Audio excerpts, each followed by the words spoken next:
Una nueva definición del hombre. Con Descartes se modifica la idea de lo humano y sus actos. Desde la antigüedad, los actos humanos y todo aquello que existía era remitido a un origen divino, es decir, a un Dios creador de todo lo que existe. A partir de la ciencia moderna, con Descartes en el siglo XVII, esta idea del hombre y sus actos se modifica radicalmente, ya que con sus trabajos encuentra un punto central cuando plantea una frase muy conocida, cogito ergo sum. Pienso, luego existo. Aquí, el pensamiento aparece como la condición del ser, de la existencia. En 1637, Descartes, en su obra Discurso del método, donde afirma que es a partir de la razón, del pensamiento, que podemos acceder a la verdad en la ciencia. La experiencia del pensar, es decir, del cogito, pone en suspenso, en duda, el saber constituido hasta ese momento y debe ser reevaluado. En esta nueva propuesta, la duda juega un papel fundamental en la llegada de la ciencia moderna. Esta ruptura es profunda.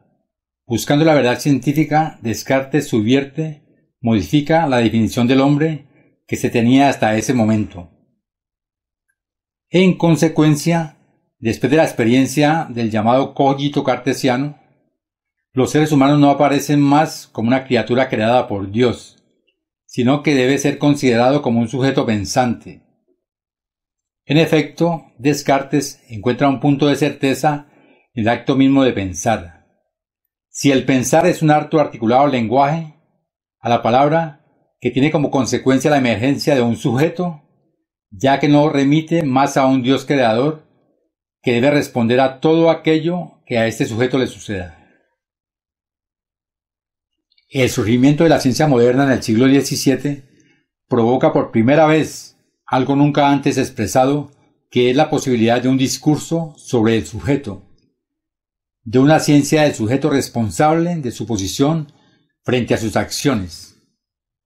Así, si toda ciencia se define a partir de un objeto de estudio, de un método y de un campo de aplicación, vemos que existe una dificultad fundamental cuando tratamos de hablar de las ciencias humanas o ciencias del hombre. El objeto que buscan las ciencias humanas presenta en efecto una particularidad, de ser un sujeto que no puede ser abordado desde los aspectos generales, es decir, desde los métodos cuantitativos, teniendo en cuenta que se debe realizar desde su singularidad en el caso por caso. Es así que no se pueden reducir de ninguna manera los sujetos a objetos de la naturaleza, los cuales sí se pueden estudiar a partir de métodos cuantitativos, estadísticos y a partir de datos numéricos. El hombre como objeto de estudio para la ciencia médica. El hombre se transforma por primera vez como objeto de estudio científico. Este hecho marca un hito en la historia de las ciencias y en la medicina. En el siglo XVIII, el desarrollo de la anatomía patológica y la renovación de la enseñanza en la medicina, como lo describe admirablemente Michel Foucault a lo largo de su texto El nacimiento de la clínica, cuando escribe que estos nuevos desarrollos de la medicina van a hacer de la clínica, es decir, la observación del paciente, el fundamento de la práctica médica. La observación del enfermo en su cama, que es la definición clásica de clínica, se convierte en una forma de conocimiento al mismo tiempo que de una enseñanza teórica, presente aún en nuestros días, donde el médico a través de la observación determina los signos de la enfermedad para luego establecer un diagnóstico, un tratamiento y un posible pronóstico. Asimismo, la sistematización de la disección y el acceso al interior del cuerpo con los cadáveres dan apertura a un campo de investigación inédito. Michel Foucault, en su libro El nacimiento de la clínica, dedica el capítulo 7 a la práctica de abrir los cadáveres en el siglo XVIII, lo cual provoca innumerables dificultades, antes de transformarse en una práctica regular en la medicina por un factor antes mencionado, que era que la ciencia y la medicina venían de más de 10 siglos de lo llamado el oscurantismo científico impuesto por la Iglesia y el Estado, que no permitía abrir los cadáveres porque el origen de todas las cosas que existían, incluyendo la enfermedad, tenían que ver con temas relacionados con Dios. We have swallowed all manner of poisonous certainties fed us by our parents and school teachers. If the race is to be freed from its crippling burden of good and evil, it must be psychiatrists who take the original responsibility.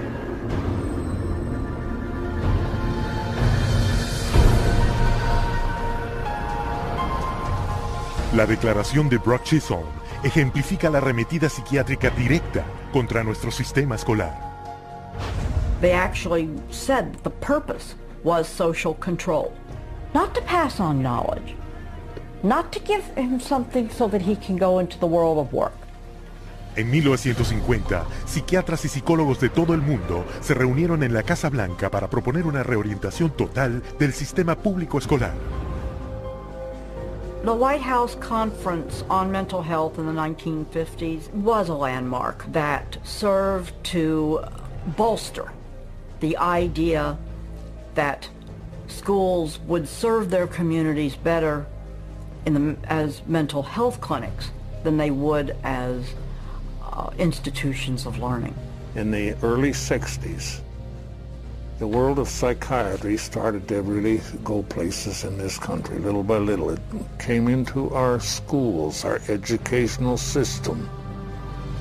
Y para 1965 se convirtió en ley.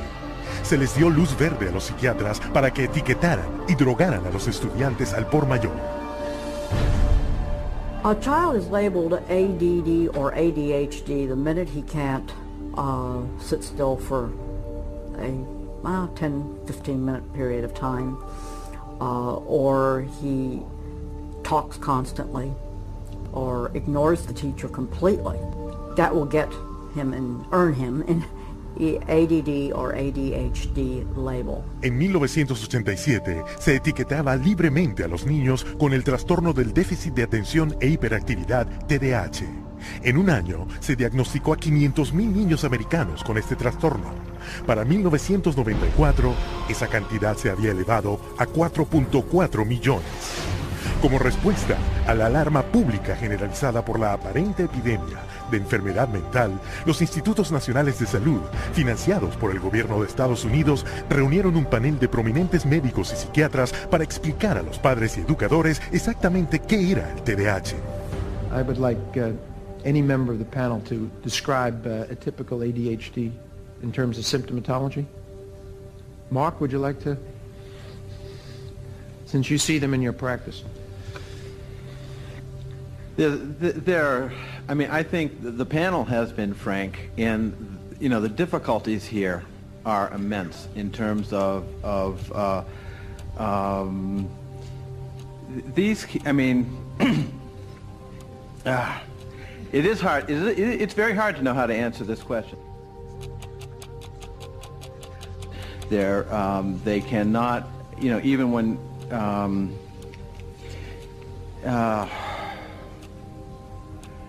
They are as if driven by a motive. There are some good clinical descriptions.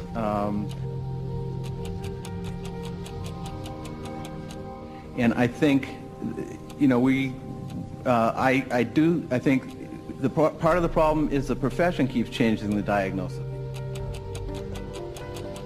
At this time, we do not have a diagnostic test for ADHD. Therefore, the validity of the disorder continues to be a problem. Pero esta escandalosa admisión no detuvo a los psiquiatras de las escuelas. 2 años después, el número de estudiantes americanos diagnosticados con el TDAH se elevó a 6 millones.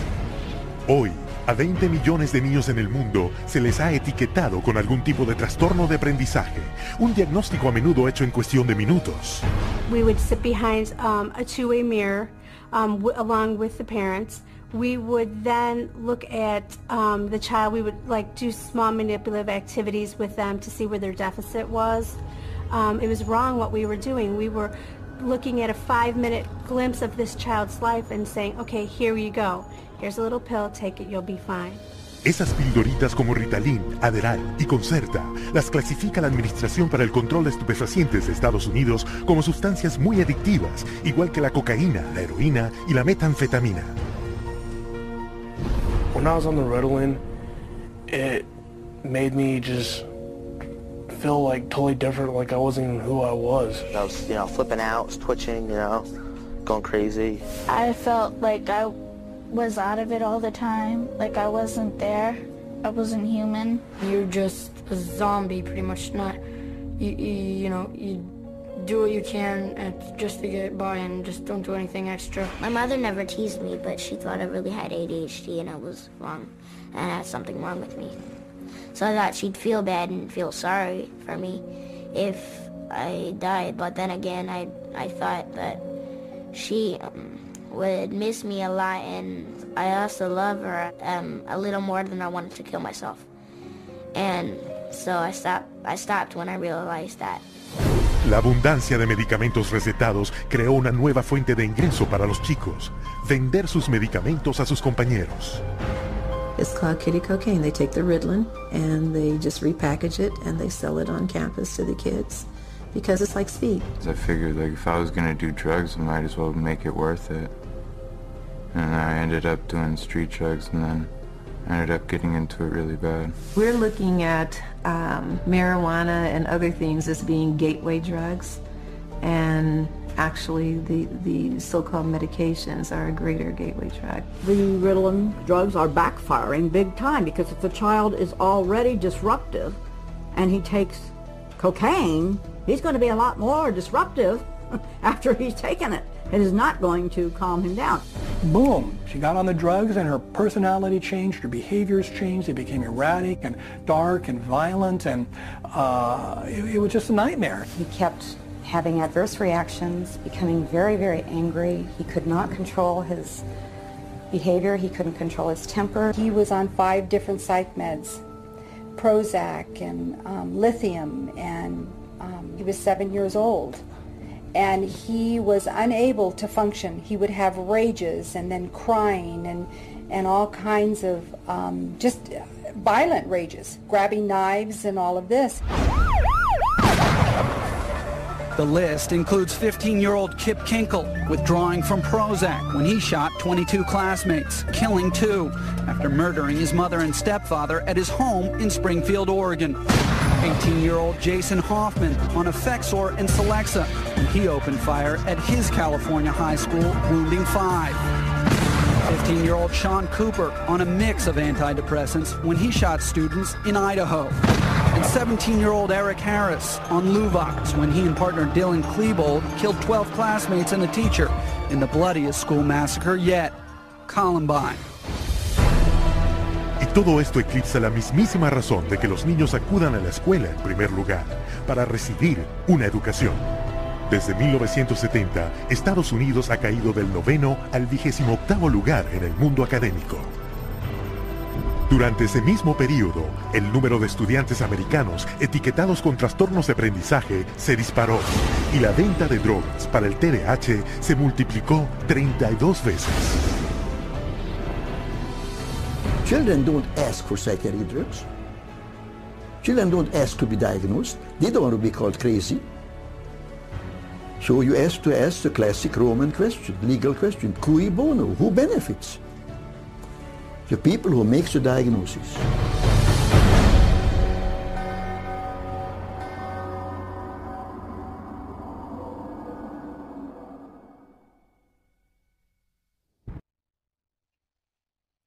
A partir del siglo XVIII, el conjunto de lesiones orgánicas, las enfermedades, se transforman en un objeto de observación sobre el cuerpo sufriente. Esta transformación de la práctica médica marca la llegada de la medicina científica, imponiendo de manera definitiva una mirada empírica. Aquello que era visible de la enfermedad ahora se podía observar en el cuerpo del enfermo. Este salto en el estudio del hombre tiene como origen una ruptura epistemológica sin precedentes que determina un momento crucial en la historia de las ciencias humanas. El cuerpo humano como objeto, a partir del acceso al interior de los cadáveres, se transforma en el objeto de estudio científico. Esto representa un verdadero cambio en la definición ontológica del hombre. Con los desarrollos de la ciencia se empieza a pensar en el siglo XIX, donde los fenómenos y los hechos de la conciencia pueden también ser objeto de estudios experimentales, como lo propone William Huth en 1879 en Alemania en el primer laboratorio experimental de psicología científica. Estas propuestas dan a conocer un nuevo modelo del hombre idéntico a aquel que pertenece al reino animal, es decir, un individuo biológico. Al mismo tiempo, a finales del siglo XIX, aparece una contrapropuesta en Viena que dará lugar a la mayoría de las formas de psicoterapias, como lo afirma la ciencia y la psiquiatría antes de la llegada en masa de los psicofármacos en 1952. Es así que posteriormente, con la llegada de los psicofármacos, los últimos manuales estadísticos en salud mental DSM y CI-10, que se consideran por sí mismos ateóricos, es decir, que sólo se deben encontrar su origen orgánico para eliminar el síntoma. Desaparecen así todos los trabajos que precedieron acerca de la etiología y la descripción de las enfermedades mentales. Se suman a estos planteamientos los avances de las neurociencias y las terapias cognitivo-conductuales, las cuales a los inicios del siglo XXI se imponen unos planteamientos que sostienen que toda conducta o comportamiento humano es producto de una reacción química o eléctrica del cerebro, sin considerar las consecuencias que esto puede acarrear en lo que se refiere a los seres hablantes y su transmisión por intermedio del lenguaje de aquello que cada sujeto será como producto de su historia, de su genealogía, de sus nombres, sus apellidos y de la cultura a la cual pertenece. Todo aquello que a nivel de la palabra y el lenguaje construyen los seres humanos queda abolido. Es por esta razón que el psicoanálisis rompe a nivel epistemológico con todas las teorías que sostienen que los sujetos y sus actos solo se constituyen a partir de reacciones relacionadas con neuronas o con el cerebro. Freud, médico especialista en neurología, logra a finales del siglo XIX demostrar que existen enfermedades mentales de origen orgánico y aquellas que no lo eran. Desde su inicio propone una diferencia radical entre los síntomas histéricos relacionados con los recuerdos infantiles, los pensamientos y aquellos completamente diferentes que él conocía por sus estudios en neurología, que estaban relacionados con problemas orgánicos, como lo veremos en trabajos ulteriores. El funcionamiento psíquico y la psicopatología. Descartes, en el siglo XVIII, se cuestiona sobre la existencia de un dualismo o de un modelo único del funcionamiento psíquico. Entendemos con estos términos las relaciones entre el cuerpo y el espíritu, considerados como totalmente distintos por las teorías dualistas o, por el contrario, teorías monistas que sostienen la idea contraria, que ambos, espíritu y cuerpo, harían parte de una misma serie. La utilización de la noción de causalidad psíquica remite a interrogarse, de un lado, a la razón, las causas del nacimiento de la vida psíquica, y al mismo tiempo, esta permite abordar la existencia de una causalidad psíquica específica, que no se puede identificar de ninguna manera con el funcionamiento del campo de las ciencias naturales. La validez de un modelo de causalidad psíquica idéntico a un modelo de las ciencias naturales no es posible desde el campo de la psicología clínica y de la psicopatología. Estas dos disciplinas han tomado toda su importancia y el valor al no reducir los actos, conductas y comportamientos humanos a las leyes propias de la naturaleza. La clínica psicopatológica tiende a demostrar la existencia de un principio de razón específico al registro psíquico.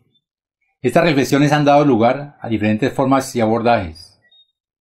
Después del siglo XVIII, el filósofo alemán Immanuel Kant, en su libro Crítica de la razón pura, opone dos formas de causalidad.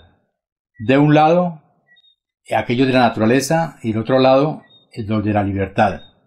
A partir de esta distinción, él considera que el modelo que se impone, que prevalece en el psiquismo, es más complejo que aquel que existe en la naturaleza.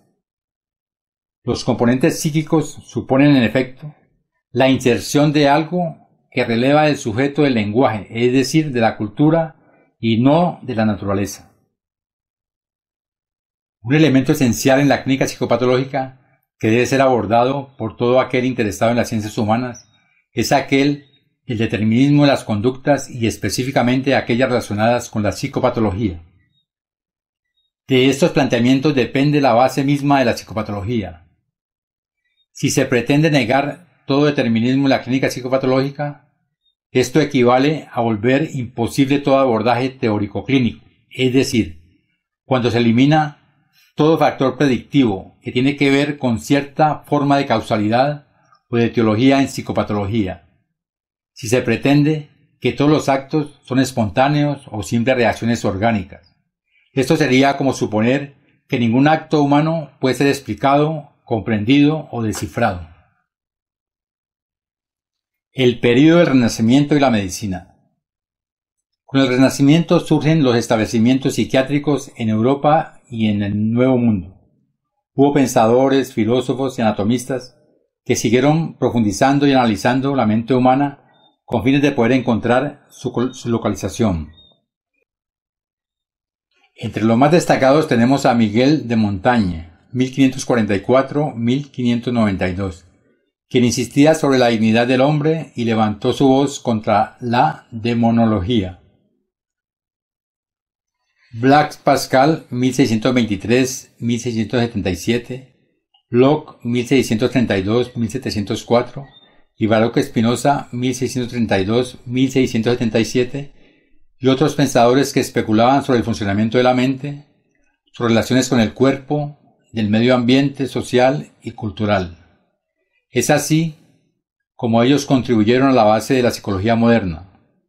El filósofo alemán Immanuel Kant, 1724-1804, hizo una clasificación de las enfermedades mentales.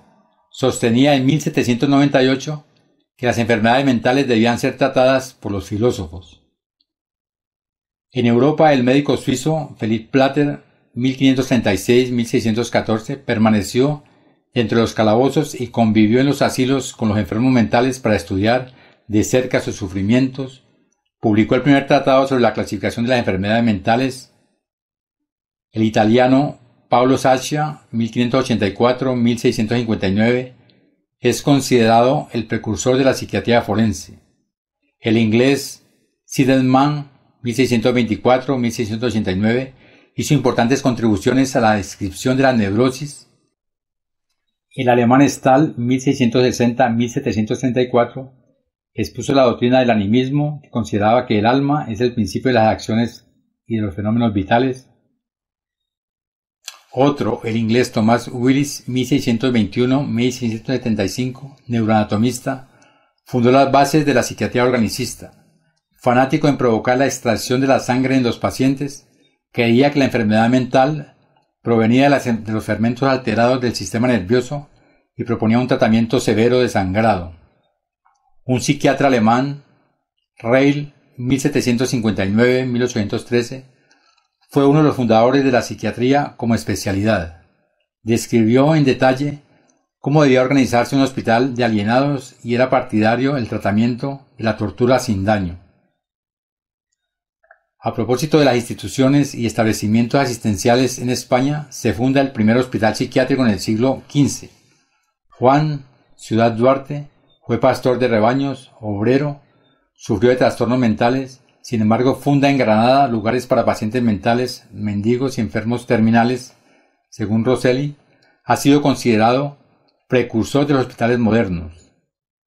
Por su comprensión y consideración se adelantó a varios siglos a su época y dio origen a la Orden de los Hermanos Hospitalarios, que lleva su nombre y que se dedica primordialmente al cuidado de los pacientes psiquiátricos. Esta institución existe en la actualidad y cuenta con 245 hospitales esparcidos en el mundo en diferentes países.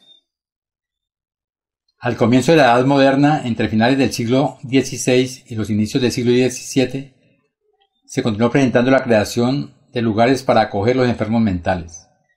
El funcionamiento de estos lugares era muy parecido a aquel de los asilos o albergues, donde se recibía atención de los ancianos, huérfanos, mendigos.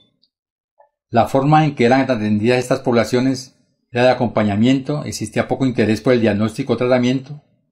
Los responsables de estos lugares abordaban a los pacientes sea de manera burocrática o paternalista. Llegando a establecer vínculos confusos, se presentaban situaciones donde estaban presentes las recomendaciones, los privilegios, las intrigas e injusticias, y los abusos eran frecuentes. En el documental sobre la historia de la psiquiatría, presente en Internet, este se encuentra dividido en varios capítulos, donde podemos encontrar los excesos provocados por la psiquiatría desde sus inicios. Allí encontramos no solo la costumbre de exhibir a los enfermos mentales como animales de circo, donde los asistentes por pocas monedas podían venir a observarlos. Además, en este documento se da cuenta de todo tipo de prácticas tendientes a responder a situaciones que desbordaba el saber psiquiátrico de la época sobre la clínica psicopatológica. Por ejemplo, las formas de sangrado con miras a curar ciertas patologías, experiencias de asfixia en cajas cerradas que eran sumergidas en el agua para hacer reaccionar a los pacientes, prácticas que muchas veces terminaban en la muerte del enfermo, formas de lobotomía practicadas de manera sistemática a cierto tipo de enfermos, los cuales quedaban con secuelas irreversibles. Dan en este documento crítico un lugar especial a Benjamin Rush, 1745-1813, psiquiatra del Hospital de Pensilvania, considerado el padre de la psiquiatría norteamericana, quien para los investigadores está al inicio en Estados Unidos las prácticas antes citadas y de algunas formas peculiares de beneficiarse económicamente de estas poblaciones que sufrían algún tipo de problema mental. El primer hospital psiquiátrico creado en el Nuevo Mundo por Fray Bernardo Álvarez en 1567 fue aquel de México, y la primera fundación exclusiva para pacientes mentales en los Estados Unidos fue el asilo de Williamsburg en Virginia en 1773, es decir, existe una diferencia de más de 2 siglos después de la aparición de la institución psiquiátrica mexicana.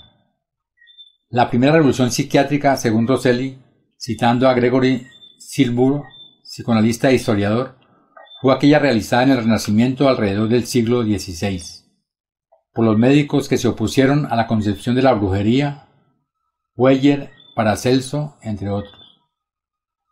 La segunda revolución psiquiátrica se inicia en la escuela francesa con Philippe Pinel, 1745-1826, quien en la época de la Revolución Francesa, hacia 1789, cuando Francia era gobernada por el rey Luis XVI, llamado el Rey Sol, él mismo desde el Palacio de Versalles se consideraba como el intermediario entre Dios y el pueblo. Las clases más desfavorecidas, cansadas de tanta injusticia, hambre y desmanes de sus soberanos, se rebeló, provocando un cambio radical en el pensamiento. Por primera vez se produce la separación entre la Iglesia y el Estado. El rey y su entorno cercano son ejecutados en la guillotina en el centro de París, en la Plaza de la Concordia. Esto da inicio a nuevas formas de gobierno y a cambios sociales en la población francesa. En esa misma época, en el campo de la psiquiatría, Pinel libera la locura de las cadenas en los asilos. Además, sienta las bases de la nosología y de la asistencia psiquiátrica moderna. El nombre de Pinel se ha constituido en un símbolo para la psiquiatría. Comenzó siendo un médico general con experiencia, su espíritu humanitario, su vocación clínica y sus dotes de observador práctico. Se constituyó en un innovador y en un revolucionario que estuvo cerca de ser asesinado por sus ideas. Se colocó del lado del paciente mental. Fue designado director de los alienados de París. Observó pacientes encadenados y maltratados. Primero fue asignado al Hospital de Bicêtre, 1795, luego a la Pitié-Salpêtrière en el centro de París, donde hizo liberar a los pacientes de sus grillos y ataduras, inaugurando de esta manera una etapa trascendental para la historia de la psiquiatría.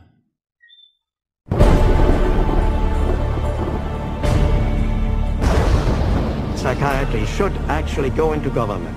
that politicians should listen to psychiatrists. Psychiatrists should be in every parliament and should direct and monitor political activities.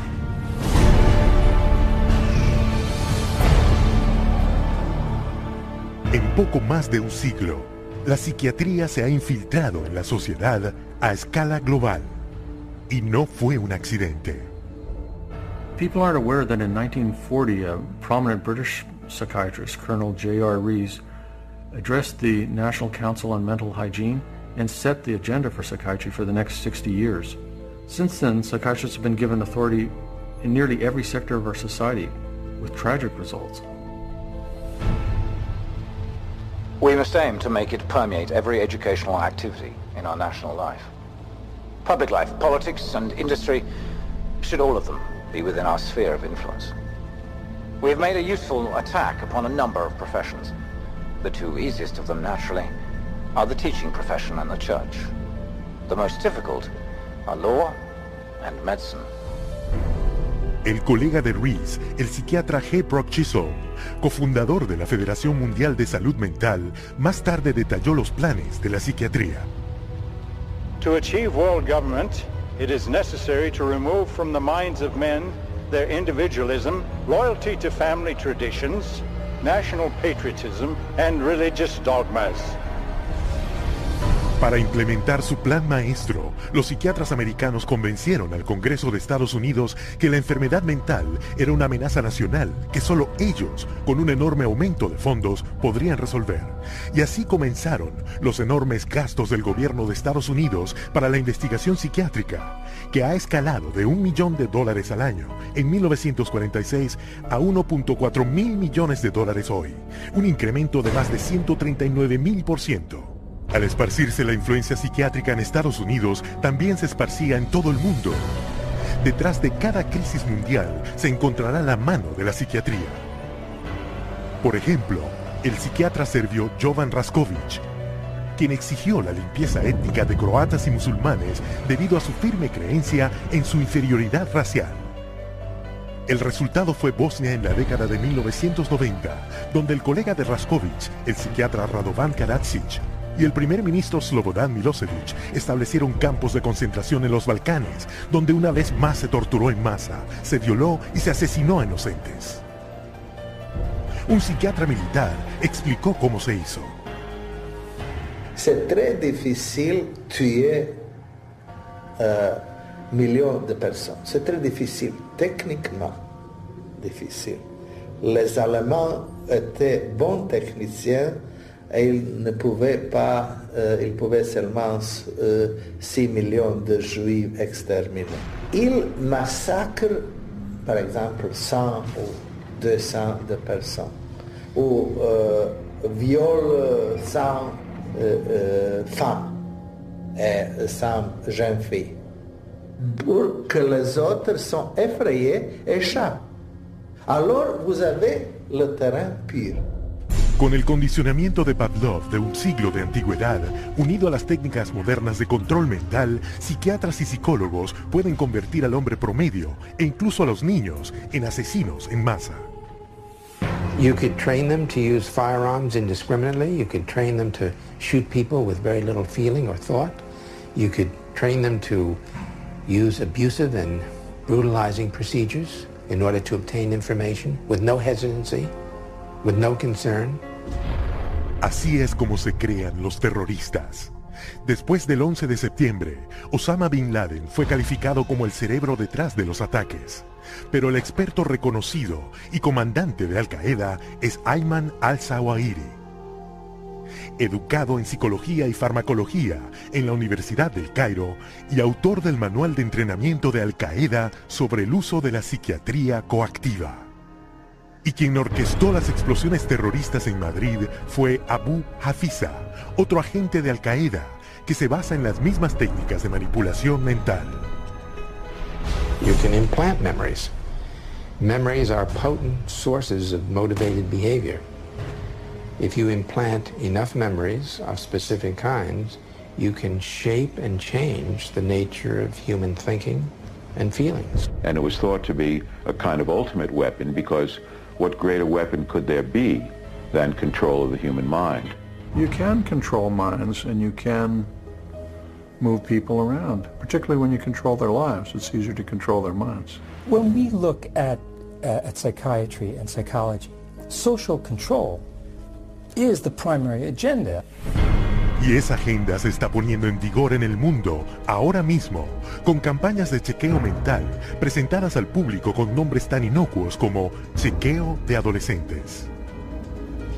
The national government is actually encouraging it and wanting to test every single kid in our public school system. All children are put under this kind of a test for psychiatric evaluation, a 10-minute test that tells them absolutely nothing. I predict that upwards of 90% of all the people screened will be diagnosed as having a psychiatric disorder, which means that we'll have an entire generation that will be a perfect profit center. El hombre detrás del programa de chequeo de adolescentes es el psiquiatra David Schaefer, asesor del Departamento de Defensa de Estados Unidos. They're not just screening children to have complete control of the 52 million children in school. They're screening now, and that bill, they will screen their parents, and they will screen all adults in America. The idea of mass screening for mental illness in the American population, run by a government initiative, is one of the scariest ideas I ever heard of. Psychiatry is politics, has always been politics. It is politics pure and simple, because psychiatry was always the application of force against people who don't want to be forced. It's a sad thing, and parents better wake up. Society better wake up, because we're in serious trouble if they don't. El plan maestro de la psiquiatría de infiltrarse en todos los sectores de la sociedad se está convirtiendo en realidad. No tenemos una epidemia de enfermedad mental, tenemos una epidemia de psiquiatría. Se puede y se debe hacer algo al respecto.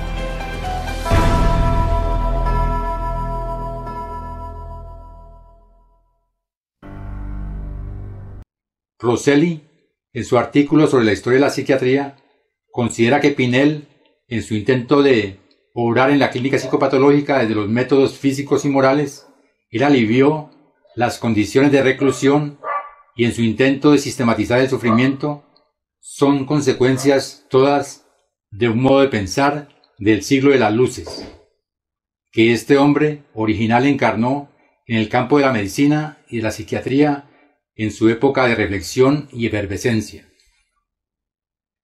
Después de Pinel, la psiquiatría francesa, alemana e inglesa continúa en su trabajo de descripción, de afinar aún más las entidades clínicas, y cada una aporta personajes que marcarán para siempre la clínica psicopatológica, de los cuales se destaca los psiquiatras Esquirol, 1772-1840, y Falret, 1794-1870, entre muchos otros.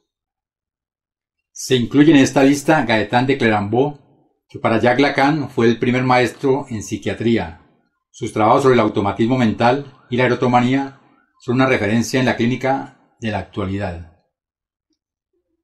En la escuela alemana, el exponente mayor fue Émile Kreplan, 1855-1926, quien no solo estableció tratados de psiquiatría, de taxonomía y de nosografía, sino que se dedicó con espíritu crítico y científico al problema de las enfermedades mentales y entregó la tabla unificada que compendía el conocimiento psiquiátrico de la época, en la cual tenía en cuenta no solamente la descripción sintomática de cada enfermedad, sino su evolución, su pronóstico y tratamiento. En el último manual de psiquiatría de Kreplan, reproducido en francés a partir del texto original en lengua alemana por la editorial Navarin en París, a finales del siglo pasado, con la ayuda de los psiquiatras y psicoanalistas de la Escuela del Campo Freudiano de París, se ha podido releer el texto de este psiquiatra germano, quien distinguía dos grupos de insanias, que hoy podemos distinguir que son las psicosis sin origen orgánico o cerebral y las demencias de origen cerebral. Entre las insanias sin etiología cerebral encontramos 14 grupos: la melancolía, condiciones maníaco-depresivas, la demencia precoz, la actual esquizofrenia, entre otras. En segundo lugar están las demencias orgánicas, seniles y epilépticas, y aquellas de origen congénito, la idiosía, el cretinismo y la epilepsia. Aunque las clasificaciones y los tratados de psiquiatría de Emile Kreplan han sufrido transformaciones, estos han seguido manteniéndose como una referencia en los posteriores trabajos nosográficos psiquiátricos, y aún en la actualidad estamos citando textos de antes de 1980 y surge una pregunta: ¿qué ha pasado con la psiquiatría, la clínica psicopatológica, después de los finales de 1980 y sobre todo ahora en el siglo XXI? El DSM-4 revisado, el DSM-5, el CI-10, ¿qué proponen de nuevo? La psiquiatría en el siglo XXI, fuera de sus psicofármacos, de los manuales estadísticos teóricos, está en deuda con la comunidad científica, con los nuevos psicólogos, los psiquiatras, los psicoterapeutas, psicoanalistas, y deben dar una respuesta clara para saber de qué lado están. Estudiar lo humano y sus conductas como objetos de la estadística, desde las neurociencias, desde los métodos cuantitativos, o estudiar a los sujetos desde la palabra, desde el lenguaje, donde cada cual construye su mundo de manera individual, singular y única. Sus pasiones, amores, celos, odios, sus conductas, adicciones, entre muchas otras. En Inglaterra se destacan Tuck, Gressinger, Calhoun, Menger y Krafft-Ebing.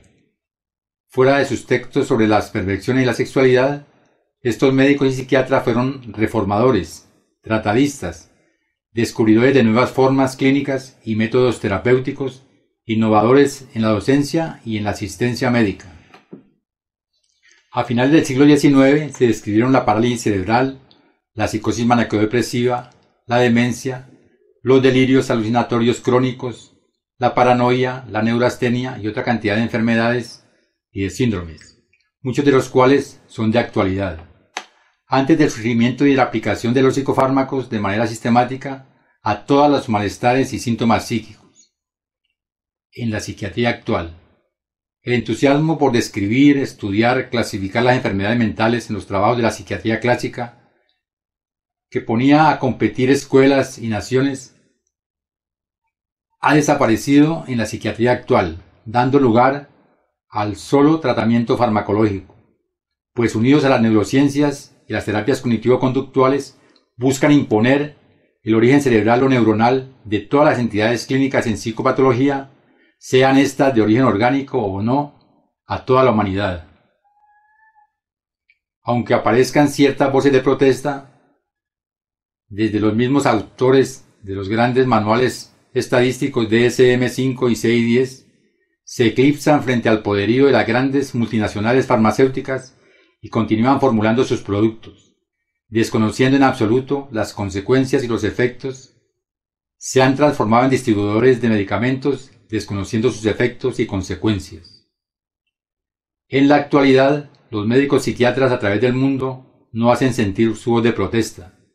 Dicha pasividad hace pensar en la comodidad de los beneficios recibidos, tanto económicos como de las prebendas en viajes, turismo, entre muchos otros denunciados por aquellos que tienen una posición crítica y que no aceptan dichos beneficios, que son muy pocos en nuestros países del llamado tercer mundo o países emergentes, a diferencia de otros lugares. No obstante, en América Latina, en Europa y en otras partes del mundo se escuchan voces de protesta. Lingüistas como Jean-Claude Milner, filósofos como Bernard-Henri Lévy, escritores como Philippe Soler, el psiquiatra norteamericano Thomas Szasz, Néstor Brownstein en Argentina y en México, además de los psicoanalistas de las corrientes lacanianas a través del mundo, en más de 150 sedes, han venido aportando en sus trabajos teóricos y clínicos, el caso por caso, a través de los seminarios, congresos, jornadas clínicas, cuestionan la posición pasiva de la psiquiatría actual y su silencio, frente a la masificación de los tratamientos con psicofármacos. En cuanto a la doctrina de las localizaciones de las enfermedades mentales, su primer exponente fue el neurólogo austriaco Franz Joseph Gall, 1758-1828, quien pretendía que toda alteración mental llevaba su correspondiente lesión anatómica en áreas del cerebro bien determinadas, tales como había supuesto para las funciones neurológicas, al parecer normales, la motricidad, la sensibilidad, el lenguaje, etc. Esta concepción fue impulsada por los adelantos nunca demostrados porque no se conoce, aún a pesar de los progresos de la ciencia y la tecnología, dónde se localizan a nivel cerebral los sentimientos, las pasiones humanas, las formas del cuerpo como imagen, las nuevas maneras de expresar la sexualidad presentes en el siglo XXI, las adicciones modernas, entre otras. La psiquiatría alemana estuvo al origen de la orientación somática a la llamada mitología del cerebro, que se prolongó en el tiempo. Ellos consideraban que si todavía se hablaba de psicosis funcionales, es decir, sin lesión anatómica demostrable en el sistema nervioso central, ellos debían simplemente a la ausencia de métodos adecuados de observación de las lesiones, las cuales llegarían a descubrir con el avance de la ciencia. Han pasado casi 2 siglos de esta propuesta y en pleno siglo XXI, insistiendo en el origen cerebral de todos los comportamientos humanos, y aunque no se ha podido demostrar a través de las tomografías de última generación, los escáneres más sofisticados, las resonancias electromagnéticas y aparatos que están a la punta de la tecnología, solo aparecen reacciones eléctricas o químicas del cerebro, que no pueden constituirse de ninguna manera en una forma de causalidad de los hechos humanos. La posibilidad de estudiar los hechos humanos como objetos que se pueden cuantificar, medir, coloca a los estudiantes en ciencias humanas o en una formación de salud mental en una encrucijada epistemológica.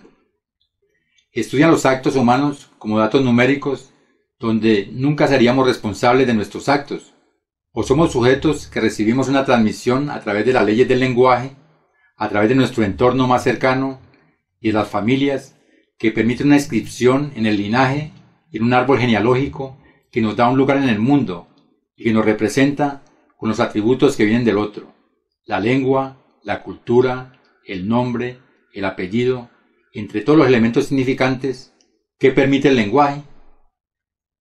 Los investigadores en métodos cualitativos sostienen que aún se estudian los hechos humanos como si estuviéramos en el siglo XIX. Ahora, con los trabajos de Gall, podemos deducir que seguimos estudiando las conductas y comportamientos humanos como si estuviéramos en el siglo XVIII y a comienzos del siglo XIX.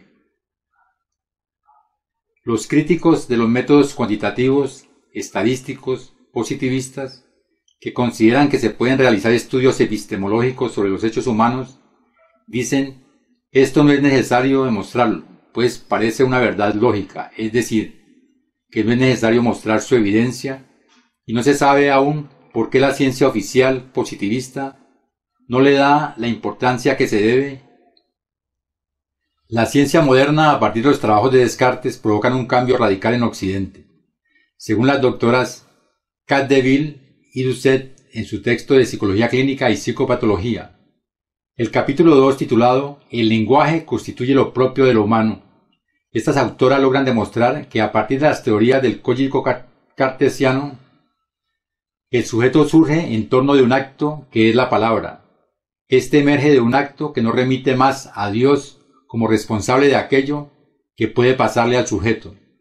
Aquí, este sujeto aparece con la ciencia moderna como alguien que es responsable de su posición, es decir, un sujeto de derecho donde debe responder por sus actos. Se puede afirmar que con el auge de las nuevas tecnologías existe un esfuerzo de imponer, utilizando cualquier medio de comunicación, la supuesta verdad de los sentimientos y las conductas humanas, y que estos tienen como única causa u origen los pliegues del cerebro o las sustancias que lo conforman.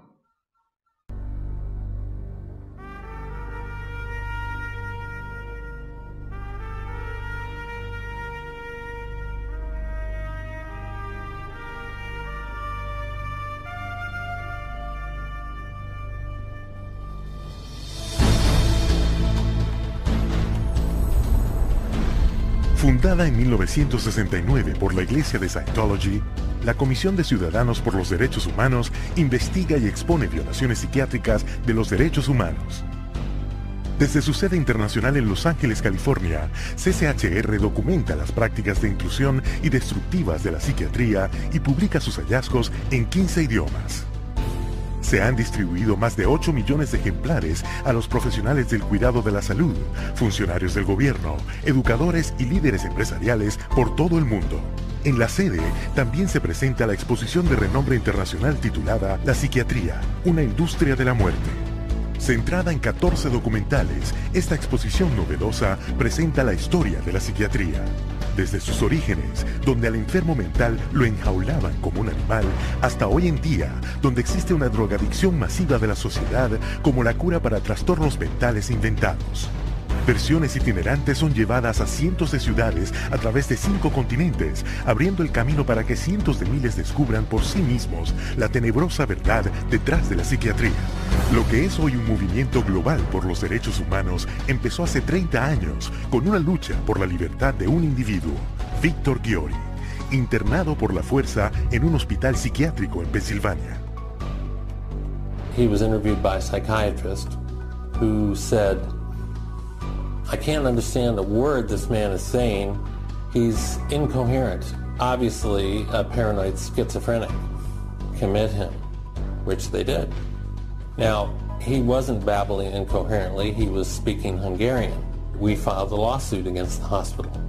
In the middle of the case, the doctor, who was the head of the hospital, stands up and he says, we want nothing more to do with Victor Ghiori. La liberación de Víctor Ghiori fue la primera de entre miles de casos de todo el mundo a los que CCHR ayudó. CCHR challenged involuntary commitment laws throughout the United States and internationally, and what we found was that people were being incarcerated without any legal rights. They had no right to an attorney. They could be drugged, shocked, lobotomized without their consent. Ejemplo, Australia 1977. CCHR expuso una práctica psiquiátrica llamada tratamiento de sueño profundo. Patients were being knocked unconscious with a cocktail of barbiturates and other psychiatric drugs, and they were being subjected to electroshock treatment daily, sometimes twice daily, without their knowledge. Deep sleep treatment had led to 48 deaths. CCHR lo investigó, lo expuso y luchó durante más de una década hasta que el tratamiento del sueño profundo fue prohibido. En Sudáfrica, CCHR expuso campos psiquiátricos en los cuales encerraban a los pacientes mentales tratándolos con crueldad para luego enviarlos a trabajar como esclavos. En Italia, CCHR trabajó con legisladores y medios de difusión llevando a cabo redadas en hospitales psiquiátricos cuyas condiciones eran brutales, y CCHR hizo que se cerrara. En Japón, CCHR expuso los crímenes financieros de los psiquiatras y los hospitales que estaban defraudando al gobierno y a los contribuyentes. Se juzgó a los culpables y los hospitales se cerraron. Y en Estados Unidos, CCHR destapó un fraude de $1.000 millones dentro de la cadena más grande de instalaciones privadas para salud mental. 600 agentes federales hicieron redadas a lo largo de 20 estados. Docenas de juicios siguieron, se impusieron multas por millones y toda la cadena corrupta de hospitales se fue a la bancarrota y cerraron permanentemente. Y tras cada advertencia que vemos hoy sobre las drogas psiquiátricas se encuentra CCHR. CCHR has documented the side effects of these drugs, has taken evidence to the FDA, has gone to Congress, has obtained congressional hearings. It took 13 years before the FDA finally admitted that those drugs can cause suicide and issued black box warnings. We got 9 state laws passed. Following that, it was the introduction of the Child Medication Safety Act in 2004. Tan solo en los últimos 3 años, organismos internacionales reguladores de las drogas han emitido más de 50 advertencias que exponen los peligros de las drogas psiquiátricas. History has told us every workable method that could be used to help people who are seriously disturbed, who do need some sort of treatment, has been suppressed and smashed by the vested interests of psychiatry and the pharmaceutical industry. The public's largely been getting their information from the industry that benefits on putting them on psychiatric drugs. It's an advertising campaign. It's not science, it's marketing. CCHR is causing things to change by being champions for a growing number of well-intentioned people who are risking their professional careers to speak up against the abuses of psychiatry. Having that support from a group like this has made a tremendous difference in what I feel personally that I've been able to accomplish. So I think of CCHR as fellow soldiers. I'm unaware of any other organization that does the kind of work that CCHR does, particularly on the scope and the level that they do. CCHR has been very effective at moving the ball down the field. One at a time, one state at a time, one legislator at a time. CCHR has had the resources to be able to teach and have legislators become more aware of what the problem with the psychotropic drugs are. CCHR has researched the issue. When you need the facts, you go to CCHR. Hoy en día, CCHR tiene más de 300 filiales en docenas de países por todo el mundo. Donde sea y cuando sea que los psiquiatras infringen los derechos humanos, CCHR lleva su mensaje a las calles. Desde Estados Unidos hasta Japón y desde Canadá al Reino Unido, miembros prominentes de CCHR encabezan marchas para asegurar la protección y la libertad del abuso psiquiátrico para todos. It's essential that CCHR does their job and gets the support to do their job, because the extent to which they do, the whole vehicle that's out of control about psychiatry gets to be contained and gets to be eliminated. It scares me to think if this doesn't happen. I've seen up close what it's like, and it scares the daylights out of me.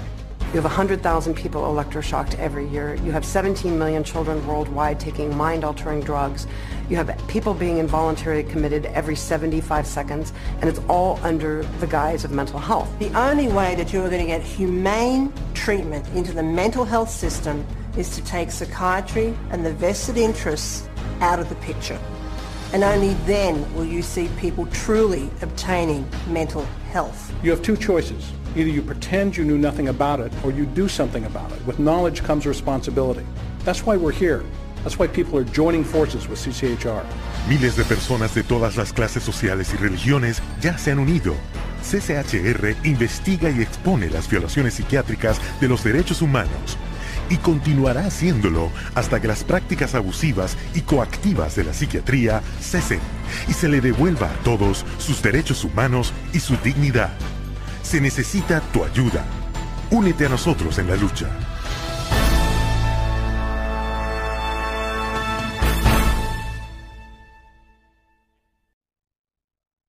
Esta posición de la psiquiatría organicista actual, las neurociencias y los métodos cognitivo-conductuales hacen que esta postura cientista, donde solo son aceptados las investigaciones que comportan datos numéricos o estadísticos, es lo que se pretende imponer en pleno siglo XXI.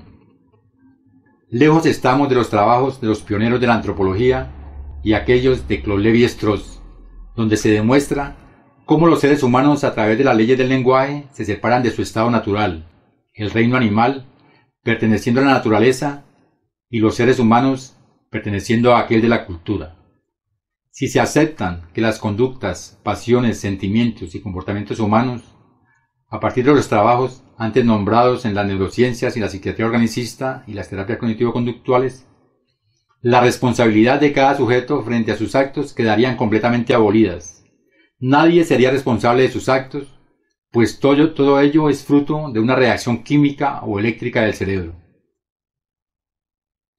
La pregunta a todos aquellos interesados en las llamadas ciencias humanas y en la formación en salud mental es ¿por qué, si esta postura de la ciencia actual no es posible mantenerla, por qué no habría ninguna posibilidad de concebir los mínimos lazos sociales, gregarios, de interacción con otros, si lo logramos representarnos a través de las reglas del lenguaje que ha sido transmitida inicialmente en el seno de la familia, la cual marca al sujeto desde su nacimiento, imponiéndole un nombre, un apellido, una red genealógica de hermanos, primos, tíos, abuelos, además de una religión, una tradición, ciertas costumbres que pertenecen a ciertos grupos sociales, y que la cultura permite que estas leyes simbólicas se apliquen. Las teorías de la degeneración de las enfermedades mentales. Estas vendrán casi simultáneamente al comienzo del siglo XIX con otras teorías, las cuales están vinculadas al origen cerebral de todas las conductas y comportamientos humanos. Son de tal magnitud que en Norteamérica y en Europa comienzan a tomar cada vez más fuerza con el avance de las nuevas tecnologías. En pleno siglo XXI, en el año 2016, es decir, 2 siglos después de los primeros trabajos sobre el origen hereditario de la clínica psicopatológica. Estas pretenden buscar en el cerebro las causas de la delincuencia, de la criminalidad. Lo más preocupante es que no existe la menor prueba científica. Así, queda demostrado en el documental presentado en Europa hace algunos años y que en Francia el presidente Nicolas Sarkozy ha querido implantar estos métodos en las escuelas desde los primeros años de escolaridad. Este trabajo crítico lleva el título La infancia bajo vigilancia, donde se busca demostrar cómo desde la niñez, incluso antes de nacer, se podría determinar si un sujeto será o no un delincuente. Esta teoría de la generación tuvo sus orígenes en la psiquiatría francesa en el siglo XIX, especialmente, con Morel, 1809-1873, y con Magnan, 1835-1916. Según sus planteamientos, las enfermedades mentales eran las consecuencias de taras hereditarias que iban comprometiendo progresivamente la descendencia de las familias afectadas. Según estos psiquiatras, estas taras a nivel cerebral darían lugar a una primera generación de neuróticos, una segunda de psicóticos y una tercera estaría a la base de la psicosis aún más severas, es decir, los llamados oligofrénicos, y así llegarían al final a su extinción. Estas teorías también sostenían que los genios y artistas eran degenerados superiores, y su influencia llegó a tal punto que dio origen en Europa, especialmente con César Lombroso, a la concepción del criminal nato, nada distinto de las nuevas propuestas actuales, 2016, donde la aplicación de las nuevas tecnologías en salud mental, con sus aparatos de resonancia magnética, las nuevas formas de escáner, donde el cuerpo y el cerebro pueden ser observados desde múltiples ángulos con cortes longitudinales, transversales, se pueden extraer y observar aspectos cada vez más detallados, nunca antes descubiertos. No obstante, estos avances no han sido suficientes para demostrar que las enfermedades mentales, fuera de aquellas ampliamente conocidas, llamadas por la psiquiatría síndromes cerebrales orgánicos o accidentes cerebrovasculares, los cuales sí aparecen de forma evidente en las radiografías, en la resonancia o en los escáneres de última generación, a diferencia de las conductas, el comportamiento, el sufrimiento y el malestar social. Las pasiones humanas no se pueden identificar a través de estas tecnologías.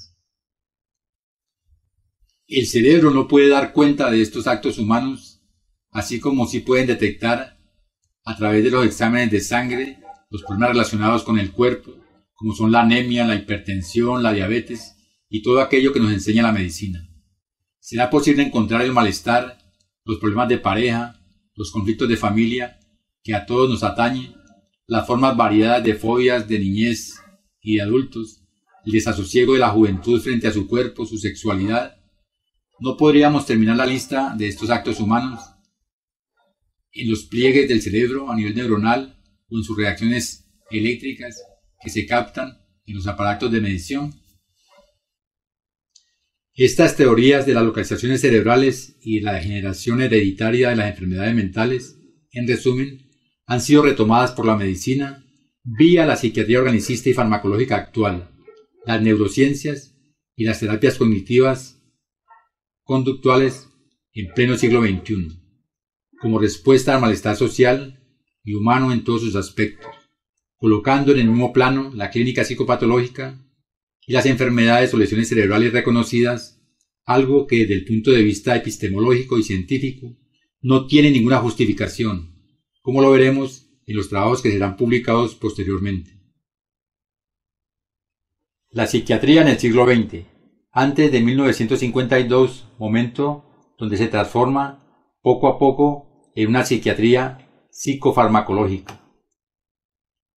La psiquiatría en el siglo XX, hasta 1952, se benefició de todos los aportes provenientes de la psiquiatría clásica, cuyas descripciones minuciosas de las escuelas francesas y alemana permitieron un abordaje diferente de la enfermedad mental.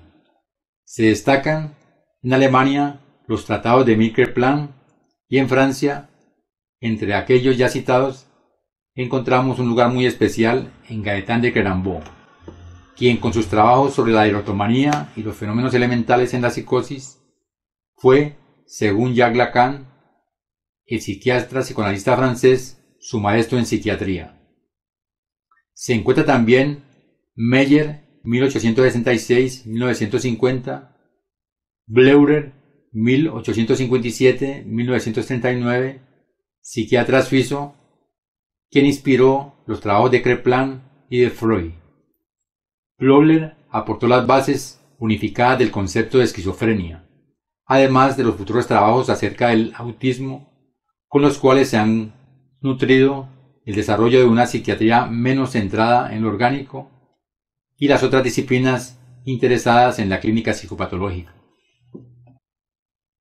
Pero, al mismo tiempo, poco a poco se fueron imponiendo métodos que han sido rechazados en muchos países por sus dudosos resultados y sus escasos referentes teórico-clínicos, entre los cuales tenemos la psicobiología, la biotipología relacionada con la relación entre la constitución física y la personalidad. Esto dio lugar a las formas de eugenismo en los nazis, quienes pensaban que existía una sola raza pura y esta era la raza aria. Para Jean Piaget existía una epistemología genética. Coleman fundó en un campo que se basaba en la herencia de los trastornos mentales. Muchos de estos métodos biológicos desaparecieron con el descubrimiento de la penicilina. No obstante, aparecen nuevos tratamientos para ciertos tipos de psicosis. En estos casos ya no se utiliza el sangrado ni la inmersión prolongada en estanques de agua, ni la exposición a bajas temperaturas aplicadas en los grandes asilos en el siglo XIX, sino que se trata de métodos más elaborados, pero no menos agresivos, que continúan siendo aplicados en nuestros países en hospitales psiquiátricos. Se conocen poco por el silencio y pocas voces críticas que no se atreven a hacerlos conocer, pero que aún se utilizan. Citaremos solo los más conocidos. Se pueden conocer estas nuevas experiencias en los documentales sobre la historia de la psiquiatría. En uno de los capítulos se puede observar cómo se aplican en el sujeto hospitalizados el coma inducido con insulina por Sackel en 1933, los electrochoques utilizados en humanos en Italia por los psiquiatras Cerletti y Vini en 1938. Estos métodos fueron utilizados primero en animales indefensos. Se trataba de reducir a estados de sumisión y de aturdimiento a cerdos en los mataderos italianos antes de ser abatidos para el consumo humano. Además, como la psiquiatría norteamericana, se utilizó las lobotomías o las psicocirugías de manera abusiva, las cuales habían iniciado en 1936 con el doctor Egas Monix.